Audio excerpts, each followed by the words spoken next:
Towards the end of Parashat Mishpatim, we have the recount of Matan Torah and the preface through which Moshe and Ziknei Israel go up to the mountain and they experience the highest understanding of the secrets of creation, Maaseh Merkava, we know it as.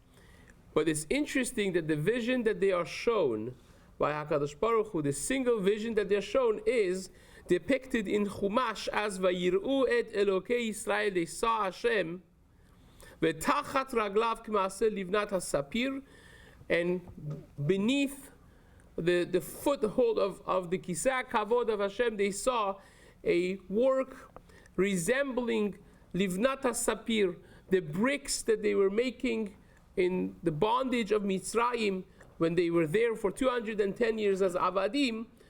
It was made out of blue sapphires. And this is what they are shown.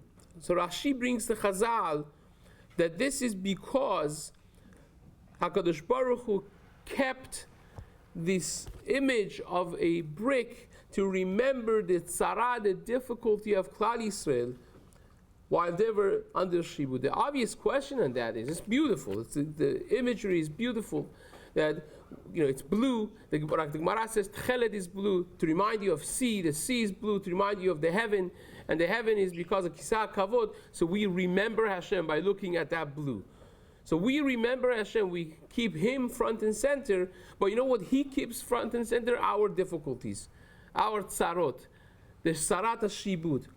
Hence the blue sapphire color of this livnat hasapir, the brick. But the obvious question is, this moment is one of the happiest moments of Klal Yisrael.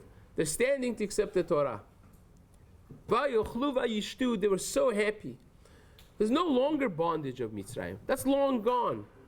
Even those who had avilut of people who they lost, this is over a year afterwards. They've gone through the Eser Makot. They've enjoyed the privileges of going through the sea, the miraculous experience of Yetziat Mitzrayim, and now they're standing by Har Sinai to accept the Torah. Why do you have to remember that? Why is it still there beneath the Kiseh HaKavod? It should be removed. Now the Klal Yisrael is not experiencing tzarot. I think one of the simple understandings is, yes, you may have forgotten about it, but HaKadosh Baruch Hu never forgets. Hashem keeps those difficulties in front of His eyes, front and center, focused on them always, through the difficulties and even through the times that are good. That's how much He's focused on us. Bishvili said, this is about to give the Torah. Bishvili Israel shenikreu reshit. It's not just the world was created because of Torah, but because of the people who accept the Torah. Hashem keeps that as the priority in front of Him.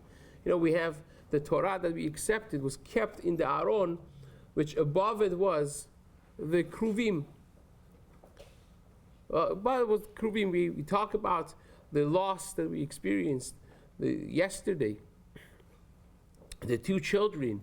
And you have these two children, the faces of children, on top of the Aron. That's where, from between those two faces, was the voice of HaKadosh Baruch Hu, the Nevuah that emerged to Klal Yisrael. Because that's what HaKadosh Baruch Hu keeps in front of Him.